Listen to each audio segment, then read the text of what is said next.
الحمد لله وكفى وسلام على عباده الذين اصطفى اما بعد۔ محترم بزرگوں، دینی اور ایمانی بھائیوں، سیرت النبی کی صلی اللہ علیہ وسلم سیریز کی آج کی قسط، آج کا حصہ سن 7 نبوی سے شروع ہوگا۔ گزشتہ حصے میں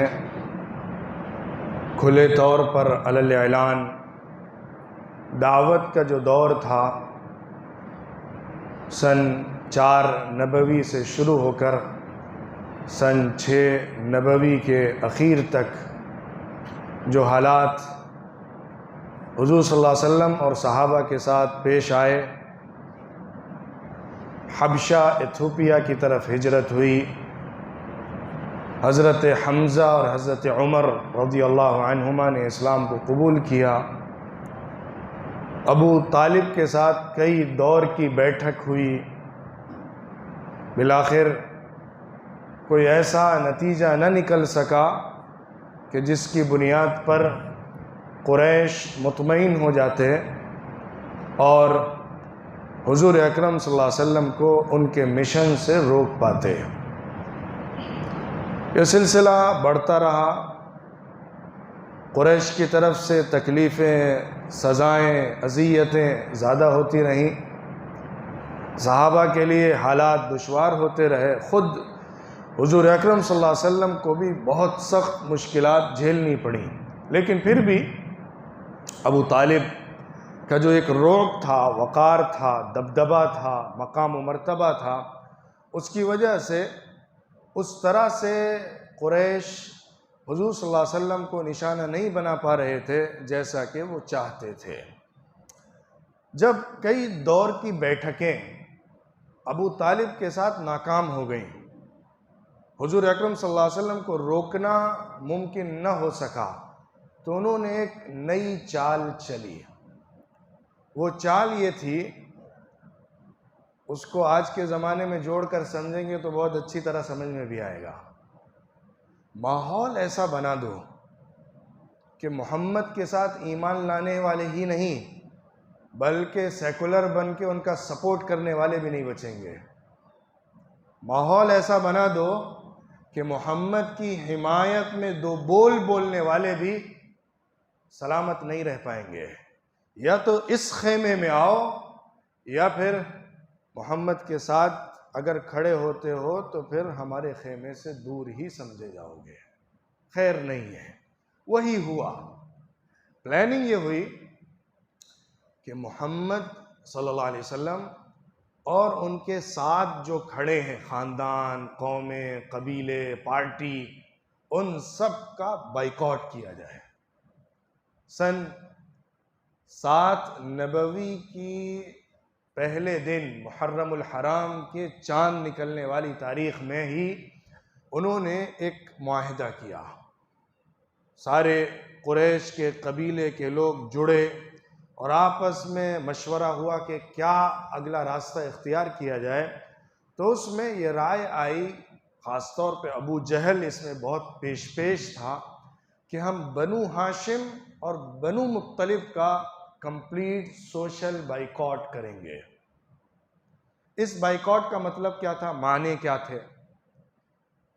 یہ مطلب تھا کہ یہ جو 2 خاندان ہیں، ان 2 خاندانوں کے ساتھ ہم نہ کوئی رشتہ رکھیں گے، نہ شادی بیاہ میں شریک ہوں گے، نہ ان کے ساتھ کسی طرح کا لین دین اور معاملہ کریں گے، نہ کچھ کھانا پینا، غلہ، سودا، سلف ان تک پہنچنے کے راستے دیں گے، نہ ان کو باہر مارکیٹ میں آ کر آزادی کے ساتھ کام کرنے دیں گے، نہ مارکیٹ میں آنے والے باہر کے تاجروں کو ان تک پہنچنے دیں گے، اور نہ ہمارے لوگوں میں سے کوئی ان کی مدد کے لیے آگے بڑھے گا۔ فائنینشیلی، سوشلی، اکنامکلی کمپلیٹ ان کا بائیکاٹ کر دیا جائے گا۔ یہ معاہدہ طے ہوا اور اس معاہدے کو لکھا گیا، ایک پیج کے اوپر، ایک صحیفے کے اوپر اس کو لکھا گیا، جس کا آغاز بسمک اللہ سے تھا، اور اس کے اندر پہ پوری باتیں لکھی گئی تھی کہ ان کے ساتھ ہم مکمل اس طرح کا بائیکاٹ کرتے ہیں، کوئی شادی بیاہ ان کے ساتھ نہیں ہوگی، ان کے رشتے ہمارے ہاں نہیں رہیں گے، کوئی خاندانی تعلق قائم نہیں رہے گا، کوئی لین دین اور معاملہ نہیں ہوگا، کوئی کسی نوعیت کا ان کے ساتھ رشتہ نہیں قائم رکھا جائے گا۔ یہ سب باتیں اس کے اندر لکھی گئیں اور کعبے کے اندر جا کر اس کو لٹکا دیا گیا۔ ان کے ہاں جب کوئی بہت اہم معاہدہ ہوتا تھا تو اس کو کعبے میں ٹانگ دیا کرتے تھے، اس بات کو بتانے کے لیے کہ یہ اتنا پکا معاہدہ ہے، اتنی پکی ڈیل ہے کہ اس کو کوئی توڑ نہیں سکتا ہے۔ تو پورا بنو ہاشم اور بنو مطلب سوائے ابو لہب کے سوشل بائیکاٹ کے اندر ایک گھاٹی کے اندر محصور کر دیا گیا۔ جو ابو طالب کے گھر کی جگہ تھی وہ ایک گھاٹی تھی، پہاڑ کے بیچ کا حصہ تھا۔ جو مسلمان لوگ تھے وہ، اور بنو ہاشم اور بنو مطلب کے غیر مسلم بھی جو حضور صلی اللہ علیہ وسلم کی حمایت میں کھڑے تھے خاندانی بنیاد پر، وہ سارے کے سارے لوگ وہاں پر محصور ہو گئے۔ باہر سے تعلق عملی شکل میں کٹ گیا۔ ایسا نہیں تھا کہ وہ باہر اس گھاٹی سے نکل نہیں سکتے تھے، وہ جیل سی نہیں تھی، لیکن سوشلی وہ جیل تھی۔ وہ فزیکلی جیل نہیں تھی، لیکن معاشی طور پہ، اقتصادی طور پہ، سماجی طور پہ، معاشرتی طور پہ، خاندانی طور پہ وہ ایک جیل کی حیثیت رکھتی تھی کہ وہاں پر رہنے والے اس قدر تکلیف اور مصیبتوں کے شکار ہوئے کہ روایات میں صاف طور پر درج ہے کہ حالات ایسے بنے کہ پیڑ کے پتوں کو توڑ توڑ کے کچے ان کو چبانا پڑا ہے، اور حالات ایسے ہوئے کہ کھال جو خشک ہو جاتی ہے اس کو گرم پانی میں پکا پکا کے انہوں نے چبایا ہے، آگ پہ کھال کو بھون بھون کے کھایا ہے۔ اور روایات میں آتا ہے کہ ان کے جو پیخانے ہوتے تھے وہ بکنیوں کی طرح ہوتے تھے، پیڑ کو چبانے کی وجہ سے مینگنیوں کی شکل میں نکلتے تھے۔ اس قدر ان کے اوپر تکلیف، سوشل مصیبت پڑی تھی کہ اس کی وجہ سے ان کے لیے زندگی گزارنا مشکل ہو گیا تھا۔ جو باہر سے تجارت کرنے والے مکے میں آتے تھے، جو مکے کے دوسرے قبیلے کے لوگ ہوتے تھے، وہ فوراً ہی مال کو اپنے قبضے میں لے لیا کرتے تھے اور ریٹ بڑھا دیتے تھے کہ یہ لوگ باہر نکل کے سامان نہ خرید سکیں، اور ان کو سامان بیچتے بھی نہیں تھے۔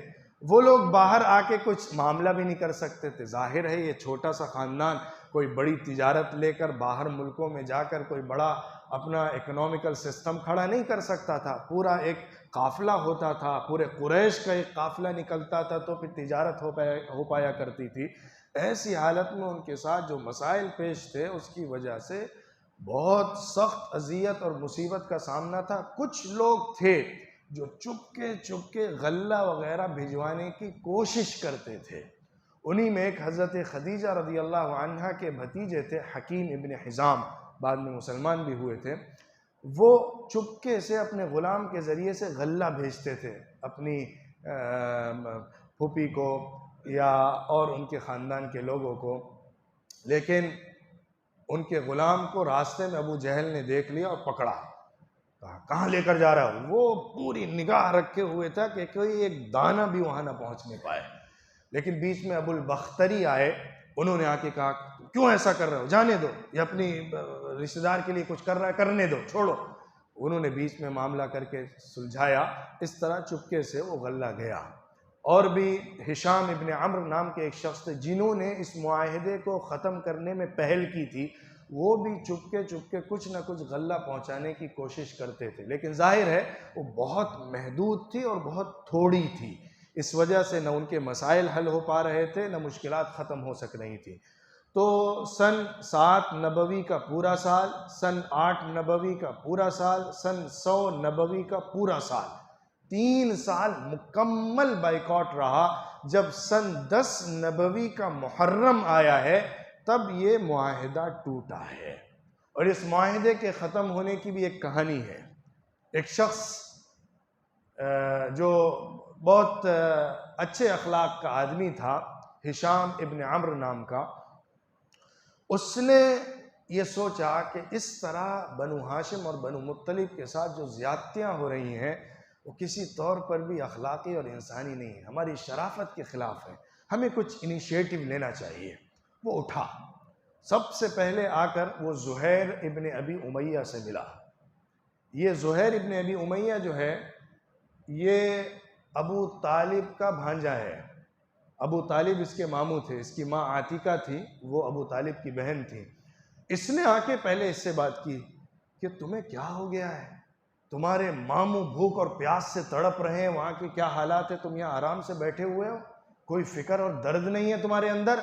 تو اس نے کہا بہت افسوس ہے، لیکن میں تنہا کیا کر سکتا ہوں، کوئی میرے ساتھ نہیں ہے۔ اس نے کہا ایک تمہارے ساتھ کھڑا ہے۔ اس نے کہا کون ہے؟ کہا میں ہوں۔ اس نے کہا چلو ٹھیک ہے، اب تیسرے آدمی کو ڈھونڈتے ہیں۔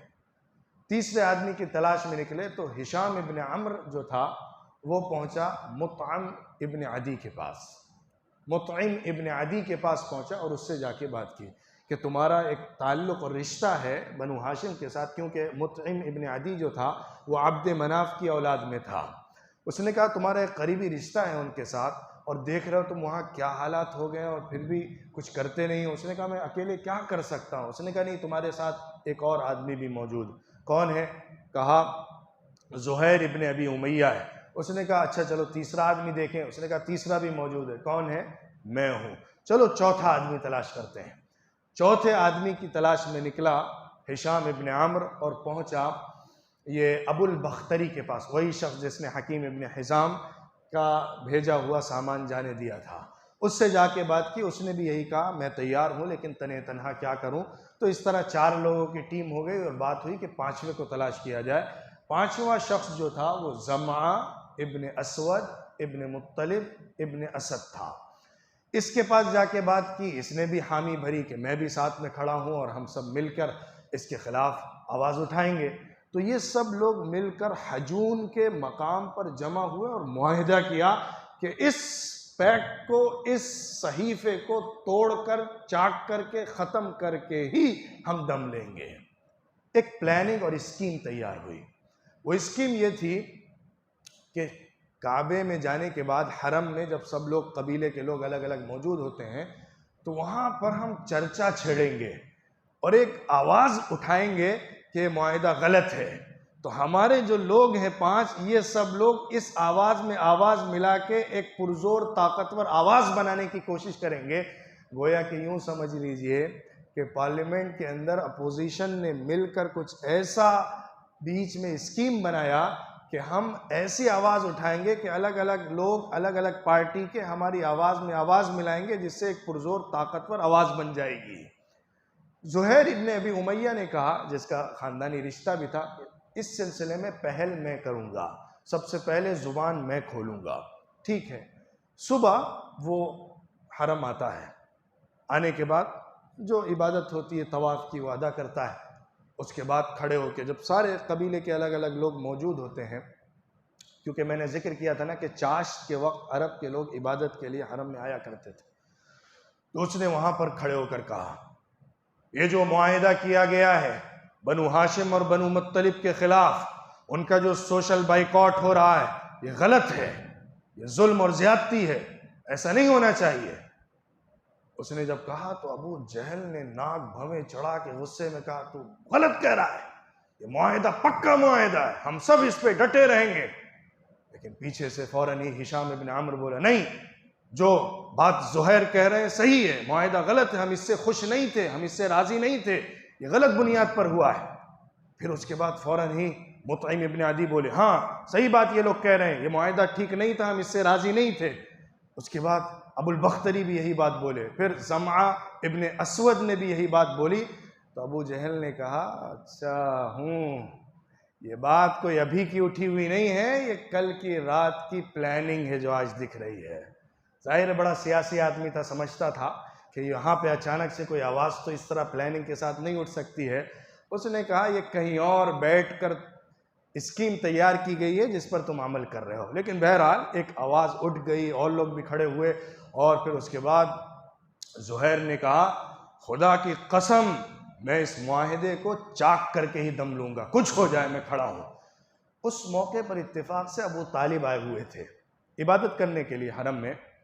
انہوں نے کہا دیکھو میں ایک بات کہتا ہوں، آج میرے آنے کی ایک وجہ ہے، یہاں پہ ہمارے بھتیجے محمد نے ایک بات بتائی ہے، اس نے کہا ہے مجھے اللہ نے خبر دی ہے کہ جو صحیفہ کعبے میں لٹکایا گیا تھا کیڑے نے پورا کھا لیا ہے، صرف اللہ کا نام بچا ہے، لہٰذا چلو چل کر دیکھ لیتے ہیں، اگر وہ سچا ہوگا تو اس کا مطلب وہ جو بتا رہا ہے وہ صحیح ہے، اور اگر جھوٹا ہوگا تو میں راستہ چھوڑ دوں گا، تم اس کو دیکھو۔ تو بہرحال ہشام اور یہ سب لوگ گئے وہاں پر۔ زہیر جب جا کے صحیفے کو دیکھا تو واقعتاً کیڑے نے پورے صحیفے کو کھا لیا تھا، جہاں جہاں بائیکاٹ اور اس کے آرٹیکلز لکھے ہوئے تھے، صرف اللہ کا نام جہاں پر لکھا ہوا تھا وہی باقی بچا تھا، باقی پورا صحیفہ کیڑے نے کھا کر ختم کر دیا تھا۔ اتنی کھلی نشانی، حضور صلی اللہ علیہ وسلم کی سچائی کی اتنی کھلی دلیل ان کی نگاہوں کے سامنے تھی، لیکن سچی بات وہی ہے کہ جب دل پر مہر ٹھہری ہوئی ہو تو پھر نگاہوں سے دکھنے والی چیزیں بھی سچ نہیں دکھتی ہیں۔ ان کے دل نہیں کھلے۔ وَإِن يَرَوْا آيَةً يُعْرِضُوا وَيَقُولُوا سِحْرٌ مُسْتَمِرٌ۔ اللہ کہتا ہے جب یہ لوگ کھلی ہوئی نشانیاں اپنی آنکھوں کے سامنے دیکھ لیتے ہیں پھر بھی رخ موڑ لیتے ہیں، پھر بھی سر پھیر لیتے ہیں، پھر بھی اس کو قبول نہیں کرتے۔ یہ کھلی حقیقتیں دکھنے کے بعد بھی قوموں کا شیوا جو عناد، تکبر، حسد کی بنیاد پر مخالفت کر رہی ہوتی ہیں، یہی ہوتا ہے، یہی رویہ سامنے آتا ہے۔ بہرحال وہ معاہدہ ختم ہو گیا، بنو ہاشم بنو مطلب کے لوگ اس شعب ابی طالب سے باہر آئے، کھانے پینے غلے کی چیزوں میں ان کو شرکت ملی اور ان کی زندگی معمول پر آنے لگی، لیکن ابو طالب بہت بیمار ہو گئے تھے، خاص طور پہ اس سوشل بائیکاٹ نے ان کی کمر توڑ دی تھی اور بہت سخت حالات کو انہوں نے جھیلا تھا، اور 80 سے زیادہ عمر بھی ان کی ہو گئی تھی، بہت بوڑھے ہو گئے تھے۔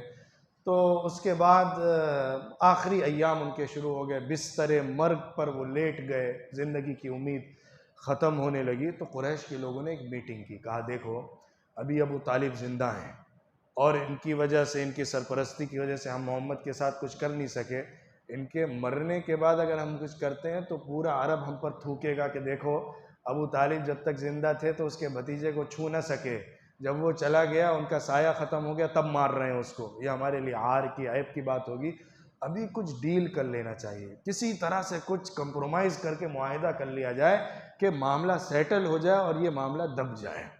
تو آخری وفد ابو طالب کے پاس آتا ہے، ایک بڑا ڈیلیگیشن تقریباً 25 لوگوں کا، الگ الگ قبیلے کے، ابو طالب کے پاس آ کے کہتے ہیں کہ دیکھو تم ہمارے نزدیک ایک بہت عزت والے، شرافت والے، مقام و مرتبے والے آدمی ہو، تمہارا جو مقام حیثیت ہے وہ سب اپنی جگہ ہے، اور تم جانتے ہو کہ جس طرح سے ہم تمہارے بھتیجے کے ساتھ ہمارے مسائل چل رہے ہیں، جو ایشوز ہمارے درمیان ہیں تم اس سے واقف ہو، ہم چاہتے ہیں کہ کچھ عہد و پیمان کر لیا جائے، ہم کچھ چیزوں پر رک جائیں، وہ کچھ چیزوں پر رک جائیں، کچھ کمپرومائز کی شکل نکال لی جائے، اپنے بھتیجے کو بلاؤ۔ ابو طالب نے حضرت محمد صلی اللہ علیہ وسلم کو بلایا، کہا یہ لوگ آئے ہیں کچھ بات کرنا چاہتے ہیں۔ حضور نے کہا کیا بات ہے؟ انہوں نے کہا دیکھو ہم یہ چاہتے ہیں کہ تم ہمیں نہ چھیڑو، ہم تمہیں نہ چھیڑیں۔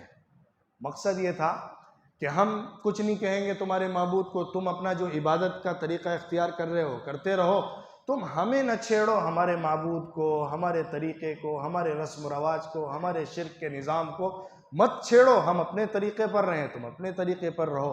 بظاہر یہ لکم دینکم ولی دین والی بات تھی، لیکن سچائی میں یہ بات نہیں تھی، کیونکہ حقیقت میں یہ تھا کہ تم ہمارے اس شرک والے نظام کو ایکسپٹ کر لو۔ ایک بات یاد رکھیے، ہمیشہ اور آج بھی، ہمیشہ اور آج بھی اس ملک میں بھی اسلام سے جو صرف دشمنی، اس کی وجہ یہی ہے کہ اسلام صرف پرائیویٹ اور پرسنل ریلیجیس کسٹمز کا نام نہیں ہے، اسلام ایک دعوتی اسپرٹ ہے، اسلام ایک پرزور حق کی آواز ہے، اسلام باطل کے خلاف کھلے طور پر اپنی بات رکھنے کا نام ہے، اسلام اللہ کے دین کو اللہ کی طرف سے کھلے طور پر بیان کرنے کا نام ہے۔ وہ سمجھ رہے تھے کہ ہمارے کہنے کا مقصد یہی ہے کہ اس کے بعد تم شرک کے ساتھ ذرا کمپرومائز کرو۔ حضور صلی اللہ علیہ وسلم نے بات سنی اور اس کے بعد ایک بڑی پیاری نصیحت فرمائی، کہا اے لوگو ایک بات ہے، اگر تم اس کو لے لیتے ہو تو پورے عرب کے مالک بن جاؤ گے اور عجم تمہارے زیر نگیں آ جائے گا. عرب کے علاوہ پوری دنیا تمہارے قبضے میں آ جائے گی. ایک بات ہے. سب چونک کے دیکھنے لگے, ارے ایک بات ہے, ایسی 10 باتیں بتاؤ ہم مان لیں گے. کون سی بات ہے؟ پورے عرب اور عجم کے ہم مالک بن رہے ہیں, کیا بات ہے؟ حضور نے فرمایا ایک بات ہے, قولوا لا الہ الا اللہ. لا الہ الا اللہ کہہ دو, اور جو باطل تمہارے معبود اور آئیڈلز ہیں ان کا انکار کر دو. سب تالیاں پیٹنے لگے, کہنے لگے ارے یہ مذاق کی بات ہم سے کرتے ہو تم, اس کا مطلب کیا ہے؟ کیسی نرالی اچھوتی مذاق کی باتیں تم کر رہے ہو؟ ہم سارے معبودوں کو چھوڑ کر ایک بنا لیں, ہم سارے نظام کو چھوڑ کر تمہارے ایک معبود پر آ جائیں, یہ کیسی بات کر رہے ہو؟ اور اس کے بعد پھر تن تنا کی بات کر کے وہ لوگ اٹھ کر نکل گئے. اللہ نے سورہ صاد کی ابتدائی آیات اسی واقعے کے سلسلے میں ذکر فرمائی. صاد والقرآن ذی الذکر بل الذین کفروا فی عزت وشقاق کم اہلکنا من قبلہم من قرن فنادوا ولا تحین مناص وعجبوا ان جاءهم منذر منهم وقال الكافرون هذا ساحر كذاب اجعل الآلهة إلها واحدا ان هذا لشيء عجاب وانطلق الملأ منهم ان امشوا واصبروا على آلهتكم ان هذا لشيء يراد ما سمعنا بهذا في الملة الآخرة ان هذا الا اختلاق. اللہ کہتا ہے قسم ہے قرآن کی اور ذکر کی, یہ لوگ تعجب کر رہے ہیں, یہ لوگ انکار کر رہے ہیں اللہ کے دین کا, یہ لوگ بہت اپنے کو عزت والا اور بہت بلندی والا سمجھتے ہیں, حالانکہ آپس میں لڑائی اور جھگڑے کا شکار ہیں. اور یہ لوگ اس وقت آواز لگا رہے ہیں جبکہ بچنے کا کوئی راستہ نہیں بچا ہے, اور کہتے ہیں حیرت ہے, تعجب ہے, عجیب بات ہے, یہ جو شخص ہے جھوٹا ہے اور جادوگر ہے, یہ کہتا ہے کہ سارے معبودوں کو ایک معبود بنا دو. کیسی عجیب بات لے کر آیا ہے, یہ بھی کوئی بات ہے؟ اللہ باخبر کرتا ہے پہلے ہی کہ ہم نے اس سے پہلے بھی بہت سی قوموں کو ہلاک کیا ہے. جب آواز لگاتے ہیں تو پھر بچنے کا کوئی راستہ نہیں ہوتا جب اللہ کی طرف سے پکڑ آتی ہے. تو اس طرح انہوں نے یہ باتیں کہیں اور اس کے بعد کہا نہیں, یہ کوئی ایسا کام ہے جو اسکیم کے ساتھ تیار کیا گیا ہے. اللہ کہتا ہے کیسی حیرت کی بات ہے, ان کو سمجھ میں نہیں آتی ہے یہ بات, ان کو اتنی کھلی نصیحتیں سمجھ میں نہیں آتی. ڈرانے والے کے ڈرانے اور آگاہ کرنے والے کے آگاہ کرنے سے باخبر نہیں ہوتے ہیں. تو بہرحال یہ جو ڈیلیگیشن تھا وہ بھی ناکام ہو گیا, اور آخری وقت ابو طالب کا آ گیا, آخری سانسیں ان کی تھیں. اس وقت حضور صلی اللہ علیہ وسلم ان کے پاس آئے اور آ کر ان کے ساتھ آخری بار نصیحت فرمائی. اس موقع پر ابو جہل اور عبداللہ ابن امیہ ابو طالب کے ساتھ بیٹھے ہوئے تھے. تو حضور صلی اللہ علیہ وسلم نے آ کے کہا اے چچا جان, صرف ایک دفعہ لا الہ الا اللہ اپنی زبان سے کہہ دیجئے, اس کلمے کی وجہ سے میں اللہ کے سامنے حجت کروں گا آپ کے لیے. تو فوراً ابو جہل سامنے آیا, کہا ابو طالب عبد المطلب کا دین چھوڑ دو گے؟ کیا تم عبد المطلب کے راستے کو چھوڑ کر جاؤ گے؟ بہرحال وہ اصرار کرتا رہا, دوسرے بھی مل کر کچھ بات کرتے رہے. آخری بات ابو طالب نے یہی بولی, عبد المطلب کے دین پر.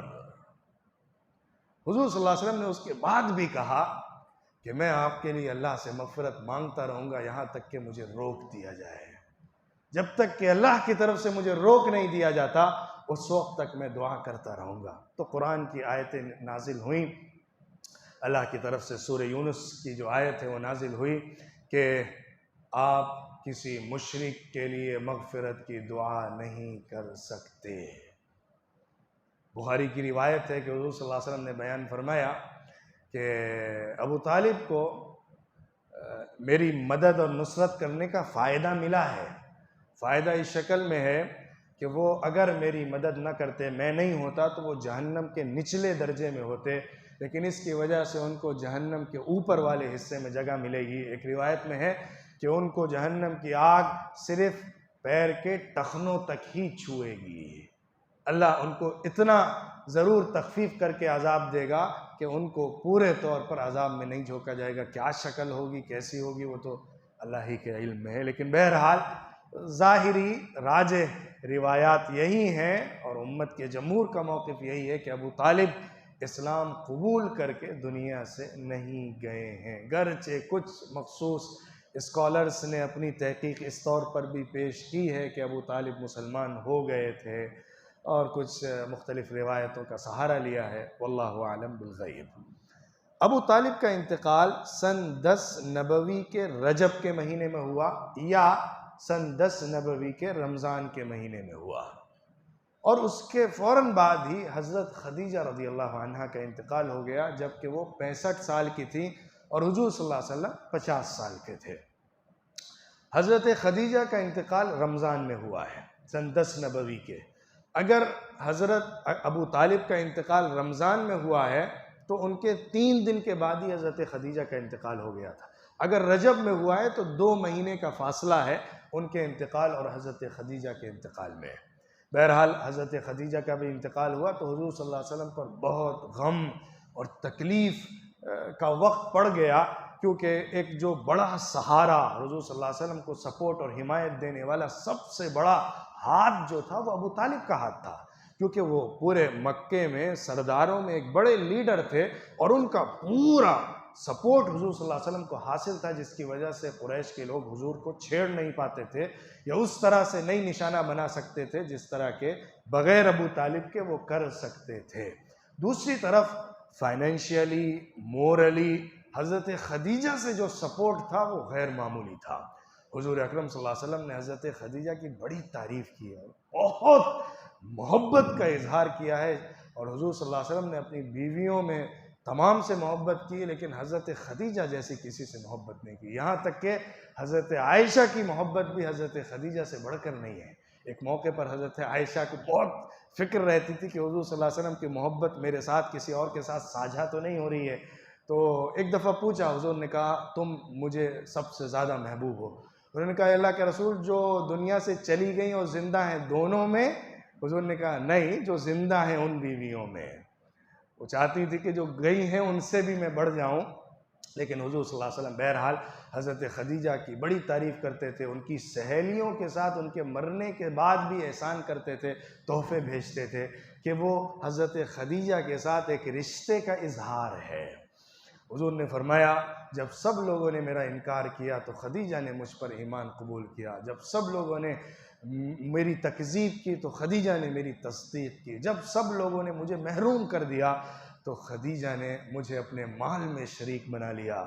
اللہ نے میری بیویوں میں سے صرف خدیجہ سے مجھے ساری اولادیں عطا فرمائی۔ حضرت خدیجہ کا مقام یہ تھا کہ ایک موقع پر حضرت جبریل امین تشریف لائے، حضور اکرم صلی اللہ علیہ وسلم سے فرمایا اے محمد، خدیجہ ابھی آپ کے پاس آ رہی ہیں، ان کے ہاتھ میں برتن ہے جس میں پانی کا کچھ مشروب ہے یا کچھ کھانا یا سالن وغیرہ ہے، وہ لے کر آ رہی ہیں، آپ ان سے کہیے کہ ان کا رب ان کو سلام کہتا ہے، اللہ نے ان کو سلام بھیجا ہے، میرے واسطے سے آپ اللہ کا سلام ان کو پہنچائیے، اور ان سے کہیے اللہ نے جنت میں ایک موتی کا محل ان کے لیے تیار کرایا ہے، اس کی خوشخبری ان کو بتائیے۔ تو حضور صلی اللہ علیہ وسلم نے حضرت خدیجہ کو یہ خوشخبری سنائی اور اللہ کا سلام حضرت خدیجہ کو سنایا۔ اس سے بڑا شرف کیا ہو سکتا ہے؟ شاید ہی یہ کسی کو شرف ملا ہو کہ جبریل امین نے آ کر حضرت خدیجہ کو اللہ کا سلام سنوایا ہے حضور اکرم صلی اللہ علیہ وسلم سے۔ یہ ان کا مقام تھا، کیونکہ انہوں نے جس طرح ٹوٹ کر محبت کی اور حضور صلی اللہ علیہ وسلم کا جو ساتھ دیا تھا، وہ شاید ہی کوئی عورت ویسا وعدہ نبھا سکتی ہو اور ویسی وفاداری پیش کر سکتی ہو۔ حضرت خدیجہ کا بہت بلند مقام ہے اور اللہ نے حضور صلی اللہ علیہ وسلم کو اولادیں بھی ان سے عطا فرمائی ہیں۔ جب یہ سہارا بھی ٹوٹ گیا اور باہر کا سپورٹ بھی ٹوٹ گیا تو یوں سمجھ لیجیے ایک باندھ تھا، سیلاب جس کے پیچھے امٹا ہوا تھا، وہ باندھ ٹوٹ گیا تھا۔ قریش ظاہر ہے جتنی رعایت ابو طالب کی کرتے ہوں اور اب خدیجہ کی وجہ سے جو حضور صلی اللہ علیہ وسلم کو فائنینشیلی حالات اچھے تھے وہ سب سپورٹ ملا ہوا تھا، اور گھر کے اندر جو حضور کو تسکین، آسانی، راحت، جو سپورٹ ملتا تھا، جو حضرت خدیجہ کی طرف سے تقویت ملتی تھی، وہ اٹھ گیا۔ تو اس سال کو سن 10 نبوی کو حضور صلی اللہ علیہ وسلم نے عام الحزن کہا، غموں کا سال، غم پر غم اس سال کے اندر ٹوٹے تھے حضور اکرم صلی اللہ علیہ وسلم پر۔ اس کے بعد پھر بہت زیادہ اذیتیں بڑھ گئیں، لوگ، اوباش، لونڈے، لڑکے حضور صلی اللہ علیہ وسلم کو کھلے عام سڑکوں پر گالی دینے لگے، بھپتیاں کسنے لگے، غلط سلط بولنے لگے، بلکہ حضور کے منہ پر تھوکتے تھے والعیاذ باللہ۔ اور اس کے بعد حضور صلی اللہ علیہ وسلم کے چہرے پر خاک اٹھا کر ڈالا کرتے تھے۔ ایک موقع پر حضور صلی اللہ علیہ وسلم نے فرمایا کہ مجھے قریش کی طرف سے کوئی ایسی اذیت نہیں ملی جو مجھے بہت ناگوار گزری ہو، یہاں تک کہ ابو طالب کا انتقال ہو گیا۔ ابو طالب کے انتقال تک مجھے ان کی طرف سے ستایا جاتا تھا، تکلیف دی جاتی تھی، لیکن ایسی نہیں تھی جو بہت، جس کو کہا جاتا ہے کہ انسان کو مینٹلی بہت ٹارچر کرتی ہو۔ جو آج ہم حالات دیکھتے ہیں نا کہ فزیکلی جتنے لوگ موب لنچنگ کا نشانہ بنتے ہیں، اس سے زیادہ مینٹلی ٹارچر کیے جاتے ہیں۔ ان کو جس طرح سے نشانہ بنایا جاتا ہے، جس طرح سے سلوگن اٹھائے جاتے ہیں، جس طرح سے ان کو انڈر اسٹیمیٹ کیا جاتا ہے، جس طرح سے ان کو یوں سمجھیے کہ بالکل مورلی ختم کرنے اور ان کا نام مٹانے کی بات کی جاتی ہے، وہ زیادہ مینٹلی ٹارچر کرنے والی چیز ہوتی ہے۔ وہی ماحول مکے کے اندر بنا دیا گیا تھا۔ حضور صلی اللہ علیہ وسلم کو تکلیف دی جاتی تھی، بھپتیاں کسی جاتی تھی، لعن طعن کیا جاتا تھا، گالم گلوچ کی جاتی تھی، اور بہت سزائیں دی جاتی تھی۔ اس کے بعد ایک موقع پر حضور صلی اللہ علیہ وسلم راستے میں جا رہے تھے، ایک بدبخت نے مٹی اٹھا کر حضور صلی اللہ علیہ وسلم کے سر پر ایسی ڈالی کہ پورا سر گندا ہو گیا، اور پورے گندے سر کے ساتھ حضور اکرم صلی اللہ علیہ وسلم تشریف لائے تو حضرت فاطمہ رضی اللہ عنہا حضور صلی اللہ علیہ وسلم کا سر دھو رہی تھی اور آنکھوں سے آنسو نکل رہے تھے۔ حضور صلی اللہ علیہ وسلم نے فرمایا، بیٹی رو نہیں، آنسو مت بہاؤ، تمہارے ابا کی اللہ حفاظت کرے گا۔ جب حضور صلی اللہ علیہ وسلم نے مکے کا ماحول دیکھا کہ بہت سخت ہو گیا ہے، حالات مشکل ہو گئے ہیں، یہاں پہ اب گویا کہ لوگوں کی طرف سے کسی طرح کے قبول کرنے کی بات سامنے نہیں آ رہی ہے، دشمنی بڑھتی چلی جا رہی ہے، تو ذرا باہر بھی آس پاس کے علاقوں میں کوشش کی جائے۔ اسی غرض سے حضور اکرم صلی اللہ علیہ وسلم باہر نکلتے ہوئے طائف تشریف لاتے ہیں۔ طائف شوال کے مہینے میں اسی سن 10 نبوی میں جاتے ہیں۔ اس سے پہلے ہی حضرت خدیجہ کا رمضان میں انتقال ہو گیا تھا، تو شوال میں حضرت سودا بنت زمعہ رضی اللہ عنہا سے حضور صلی اللہ علیہ وسلم شادی فرماتے ہیں۔ حضرت سودا نے دوسری ہجرت جو حبشہ کی طرف ہوئی تھی اپنے شوہر سکران ابن عمرو رضی اللہ عنہ کے ساتھ کی تھی، لیکن ان کے شوہر کا انتقال حبشہ میں یا مکہ میں، دونوں روایتیں ہیں، واپس آنے کے بعد ہو گیا تھا۔ بہرحال جب حضرت سودا نے عدت پوری کر لی تو حضور صلی اللہ علیہ وسلم نے اس کے بعد حضرت خدیجہ کے انتقال کے بعد ان سے نکاح فرمایا۔ پھر زیادہ کئی روایتیں ہیں طائف جانے کے سال کے سلسلے میں، الگ الگ روایتیں ذکر کی گئی، لیکن راجح روایت یہی کہ سن 10 نبوی میں حضور صلی اللہ علیہ وسلم نے طائف کا سفر فرمایا۔ تقریباً یہ پورا سفر جو رہا ہے 1 مہینے کا رہا۔ حضور صلی اللہ علیہ وسلم مکے سے باہر رہے، آپ کے ساتھ آپ کے آزاد کردہ غلام حضرت زید ابن حارثہ بھی ساتھ تھے، جو تشریف لے گئے تھے حضور صلی اللہ علیہ وسلم کے ساتھ۔ حضور صلی اللہ علیہ وسلم طائف کی طرف نکلے، جو کہ مکہ مکرمہ سے تقریباً 60 میل کی دوری پر ہے، پہاڑی علاقہ ہے۔ وہاں حضور صلی اللہ علیہ وسلم پہنچے تو قبیلہ بنو ثقیف کے سرداروں سے سب سے پہلے ملے۔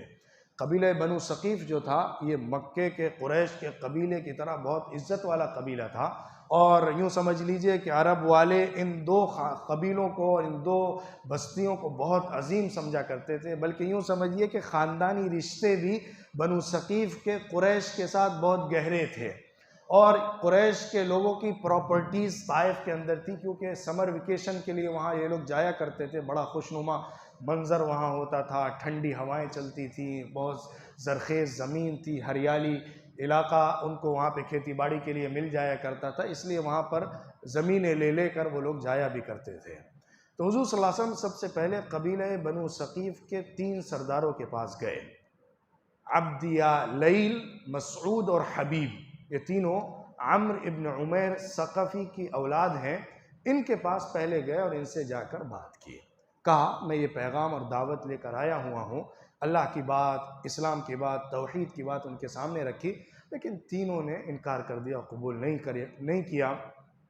پہلے ہی نے کہا اگر تمہیں رسول بنایا ہی گیا ہے تو اس کا مطلب پھر جس نے بنایا ہے وہ کعبے کی چادر کو چاک کر دے گا۔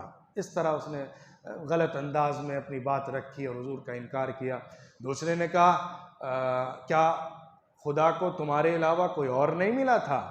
وہ لوگ کہتے تھے کہ بہت مالدار عزت والا آدمی ہو جو اس منصب کے لیے، وہ دنیا کے پیمانوں پر اس کو دیکھتے تھے۔ ایک بات یاد رکھیے، طائف والے جو تھے وہ بہت دنیا دار لوگ تھے، مالدار تھے، دنیا تھی، زمینیں تھیں، ان دنیا میں بہت بدمست تھے، دنیا کے اندر پھنسے ہوئے، یوں سمجھ لیے دین بیزار تھے۔ قریش والے تو پھر بھی ذرا دیندار تھے، بت پرستی شرک پرستی زیادہ ہو، لیکن طائف والوں کو دین سے زیادہ لینا دینا نہیں تھا، دنیا میں زیادہ مست تھے۔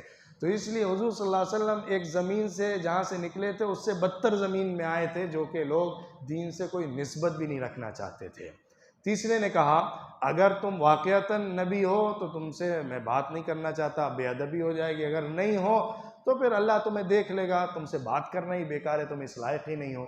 تو اس طرح کہہ کے تینوں نے انکار کر دیا۔ حضور نے کہا کہ دیکھو اچھا تم بات نہیں مان رہے ہو تو کم از کم اور لوگوں سے بات مت کرو کہ میں اس کا انکار کر رہا ہوں، یہ غلط آدمی نکلا ہے، اس طرح کر کے بات نہ کرو، دبا کے اور چھپا کے رکھو اپنی بات کو، مجھے آگے کام کر لینے دو۔ لیکن وہ لوگ شرپسند تھے، انہوں نے بات پھیلائی کہ یہ آئے ہیں، غلط ہیں، ایسے ہیں ویسے ہیں، ہم ان کو نہیں مانتے، ریجیکٹ کرتے ہیں۔ حضور صلی اللہ علیہ وسلم اور بھی سرداروں کے پاس گئے، ملاقاتیں کرتے رہے، لوگوں سے ملتے رہے، کوئی ماننے کو تیار نہیں۔ 10 دن حضور صلی اللہ علیہ وسلم نے طائف میں قیام فرمایا، لیکن ایک آدمی بھی حضور صلی اللہ علیہ وسلم کی تائید کے لیے کھڑا نہیں ہوا۔ کھڑا کیا ہوتا، انہوں نے تو حضور صلی اللہ علیہ وسلم کو ستانا شروع کر دیا، اپنے لونڈوں کو، اوباشوں کو، نوجوانوں کو، بد کردار لوگوں کو پیچھے لگا دیا کہ ان پر بھپتیاں کسو، ان کو پاگل کی طرح ٹریٹ کرو۔ جیسے ایک مجنون کسی نئی جگہ پر آ گیا ہو تو اس کو جس طرح سے بچے ہلڑ مچا کے مذاق بناتے ہیں، اس کا پیچھا کرتے ہیں، ستاتے ہیں، ویسے ہی اس کے ساتھ ٹریٹ کرو، اس کو مینٹلی اتنا ٹارچر کر دو کہ یہ یہاں سے بھاگنے پر مجبور ہو جائے۔ سب لوگ یہی کہتے تھے یہاں سے بھاگو، اس زمین کو چھوڑو، یہاں سے نکلو۔ اور لونڈے اوباش جو تھے وہ پیچھے سے پتھر مارا کرتے تھے۔ حضور صلی اللہ علیہ وسلم کے پیروں سے اتنا خون نکلتا تھا کہ آپ کے چپل خون کی وجہ سے پیر سے چپک جایا کرتی تھی، چھٹتی نہیں تھی، اتنا خون بہہ بہہ کے جم جاتا تھا۔ حضور بھاگتے تھے، چلتے رہتے تھے زید کو لے کر۔ حضرت زید حضور صلی اللہ علیہ وسلم کی حفاظت کے لیے آگے پیچھے دائیں بائیں سے آگے آتے رہتے تھے، اور ان کے سر پہ بھی زخم لگا، خون بہا، تکلیف ہوئی، حضور صلی اللہ علیہ وسلم کو بھی چوٹیں لگتی رہی۔ جب حضور صلی اللہ علیہ وسلم نکلتے رہے ذرا طائف کی بستی سے جہاں رہتے ہیں وہاں سے تھوڑا باہر نکلے تو وہ باغ ملا جو باغ مکے کے کچھ لوگوں کا تھا، ربیعہ اور شیبہ، جو 2 بھائی تھے، ان کا باغ وہاں پر تھا۔ حضور صلی اللہ علیہ وسلم اس کے اندر پناہ لینے کے لیے جلدی سے داخل ہوئے۔ وہاں پر اتفاق سے ربیعہ اور شیبہ موجود تھے۔ انہوں نے دیکھا تو ذرا ترس آیا کہ ہماری زمین کا، ہمارے علاقے کا آدمی ہے، اس طرح تکلیف میں ہے۔ انہوں نے اپنے غلام سے کہا جا کے ذرا اس کو انگور کھلا دو۔ حضور صلی اللہ علیہ وسلم نے جا کے انگور کی چھاؤں کے نیچے ذرا آرام سستانے کے لیے جگہ لی اور بیٹھے۔ اس نے اپنے غلام عداس کے ہاتھوں انگور بھیجا، جو کہ عیسائی تھے اور نینوا کے علاقے کے تھے۔ وہ جب آئے وہ انگور کا خوشہ لے کر حضور صلی اللہ علیہ وسلم کو پیش کیا۔ حضور نے لیا، بسم اللہ الرحمن الرحیم پڑھ کے جیسے ہی کھایا تو عداس چونک گئے۔ کہا یہ کون سا کلمہ ہے جو آپ پڑھ رہے ہیں؟ یہاں تو میں نے کبھی کسی کو نہیں سنا کہ اس طرح کی بات کرتا ہو۔ تو انہوں نے بتایا کہ تم کون؟ حضور صلی اللہ علیہ وسلم نے ان سے پوچھا کہ تم کہاں کے ہو، کون ہو؟ تو انہوں نے کہا میں عیسائی ہوں اور نینوا کا رہنے والا ہوں۔ حضور نے کہا اچھا، وہ نیک انسان یونس ابن متہ کی زمین کے ہو؟ تو انہوں نے کہا آپ یونس کو کیسے جانتے ہیں؟ حضور نے کہا وہ میرے بھائی ہیں، وہ بھی نبی تھے اور میں بھی نبی ہوں۔ حضرت یونس علیہ السلام کی زمین کا یہ شخص تھا اور یہ عیسائی تھا۔ انہوں نے عداس نے فوراً حضور صلی اللہ علیہ وسلم کو جھک کر چہرے مبارک پر، پیشانی پر بوسہ لیا، ہاتھ پاؤں کو چومنے لگا۔ ادھر سے ربیعہ دیکھ رہا تھا، شیبہ دیکھ رہا تھا کہ یہ شخص ہے جو حضور کے سامنے جھک رہا ہے، اس کا مطلب یہ بھی ذرا اس کے اثر میں شکار ہو رہا ہے۔ جب وہ واپس آئے تو کہا تم کیا کر رہے تھے، کیوں اس کے سامنے جھک رہے تھے؟ تمہارا دین اس کے دین سے بہتر ہے۔ ایسے بدبخت تھے کہ کہنے لگے تمہارا جو دین ہے وہ اس کے دین سے بہتر ہے، تم اسی پر قائم رہو۔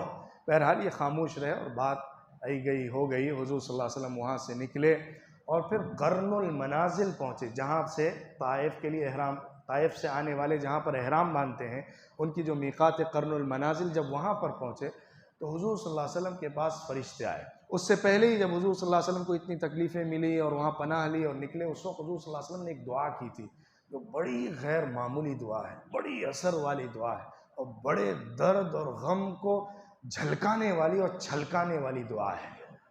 اللہم انی اشکو الیک ضعف قوتی وقلت حیلتی وہوانی علی الناس یا ارحم الراحمین انت رب العالمین وانت ربی الى من تکلنی الى بعید یتجہمنی ام الى عدو ملکته امری ان لم يكن بك علي غضب فلا أبالي ولكن عافيتك هي أوسع لي أعوذ بنور وجهك الذي أشرقت له الظلمات وصلح له أمر الدنيا والآخرة من أن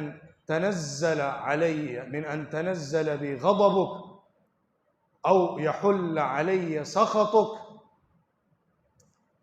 حضور صلی اللہ علیہ وسلم نے جو دعا فرمائی، لک العتبہ، آخری کلمہ یہ تھا، لک العتبہ حتی ترضى ولا حول ولا قوة الا بک۔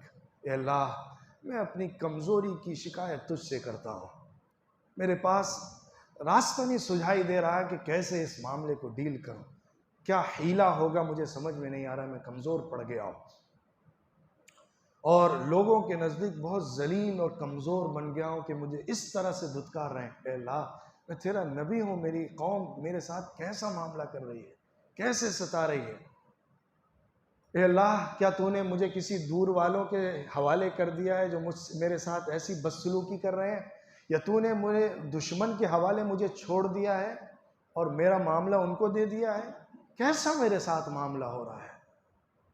اے اللہ، لیکن اگر تو مجھ پر غصہ نہیں ہے، اگر تیری ناراضگی یہ نہیں ہے تو مجھے کوئی پرواہ نہیں ہے، مجھے کوئی پریشانی نہیں ہے، مجھے کوئی پرواہ نہیں ہے دنیا میرے ساتھ کیا کری۔ تو ناراض نہیں ہو گیا ہے، یہ جو میرے ساتھ ہو رہا ہے کہیں تو ناراض نہیں ہو گیا اس لیے ہو رہا ہے۔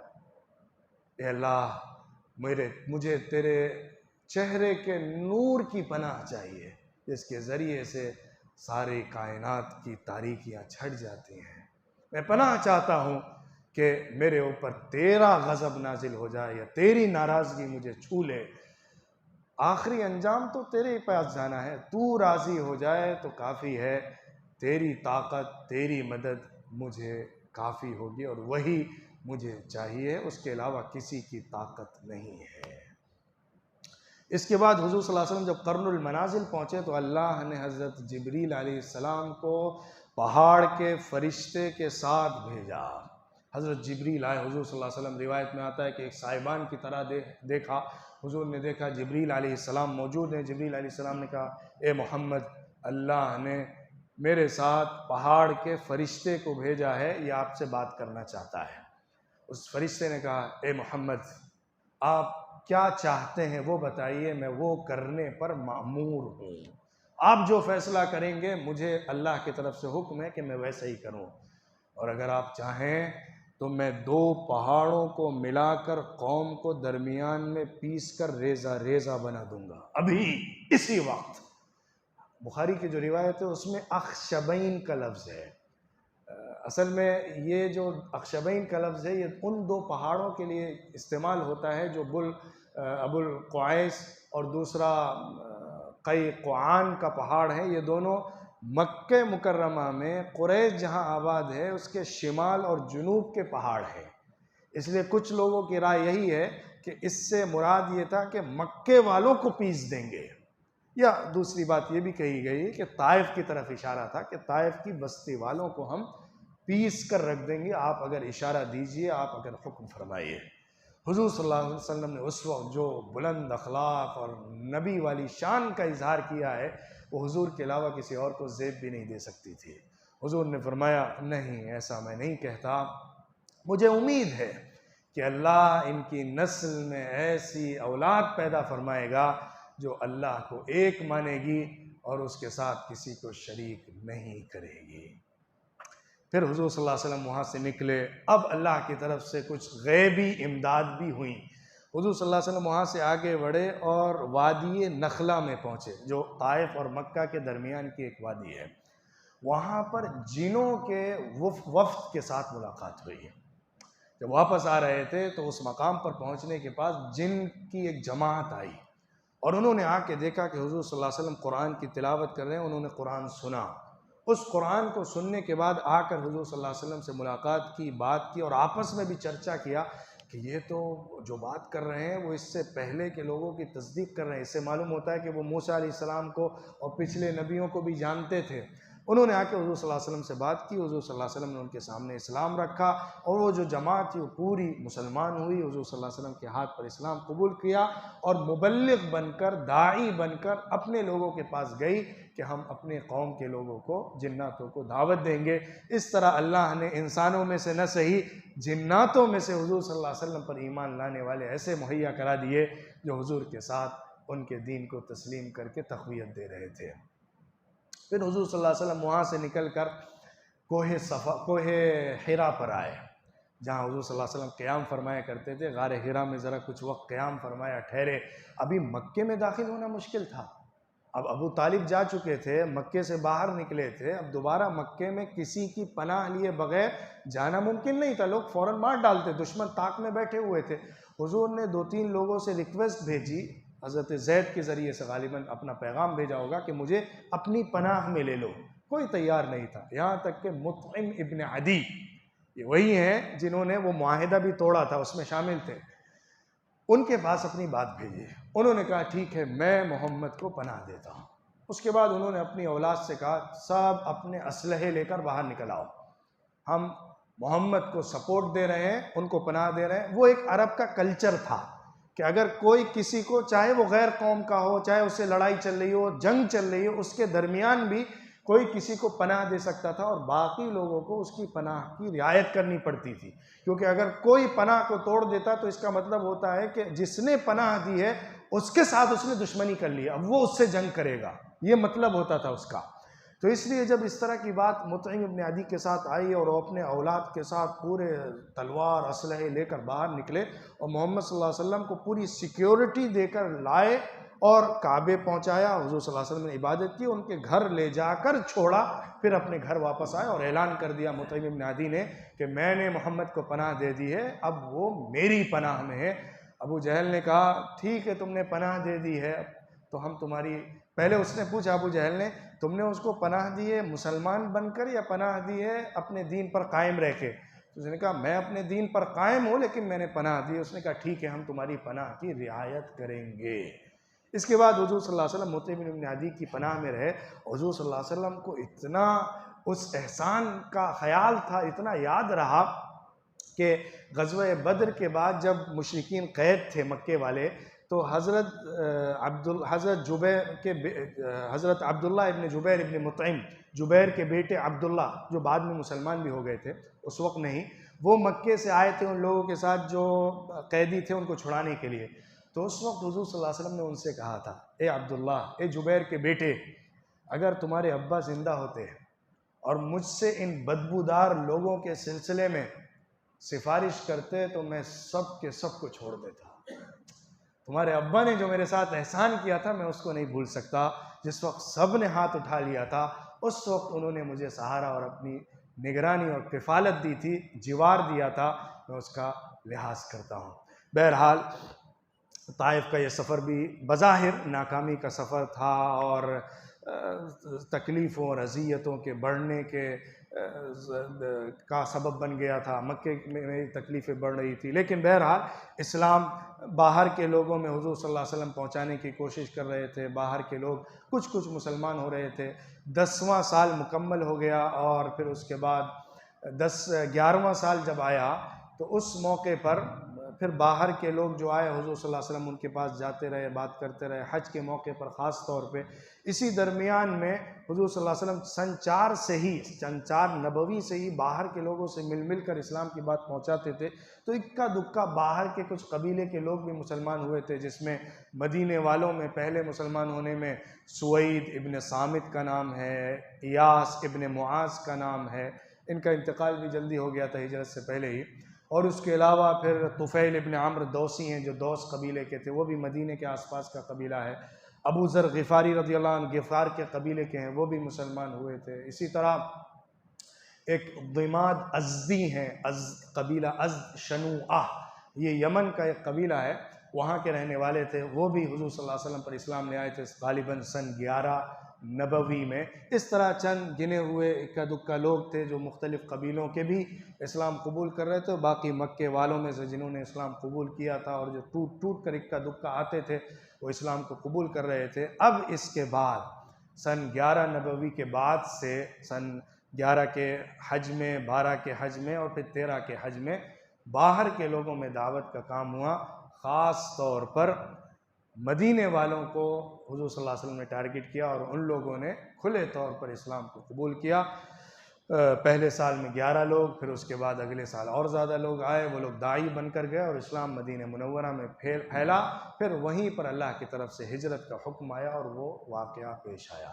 ہجرت سے پہلے غالب رائے کے مطابق طائف کے واقعے کے بعد اسراء اور معراج کا قصہ بھی پیش آیا حضور صلی اللہ علیہ وسلم کے لیے۔ الگ الگ روایتیں، ایک روایت یہ سورہ مدثر نازل ہونے کے فوراً بعد ہی اسراء پیش آیا ہے، اور بعد کئی سن 5 نبوی میں اور بھی تاریخیں ذکر کی گئی ہیں۔ راجح بات سن 10 یا 11 نبوی کی ہے جس میں اسراء اور معراج کا واقعہ پیش آیا ہے۔ انشاءاللہ اسراء اور معراج کا واقعہ اور اس کے علاوہ مدینے والوں کے ساتھ اور باہر کے قبیلے والوں کے ساتھ حضور صلی اللہ علیہ وسلم نے جو دعوت کا کام کیا ہے وہ، اور پھر ہجرت کا سفر، اس پر اگلی قسط میں انشاءاللہ گفتگو ہوگی۔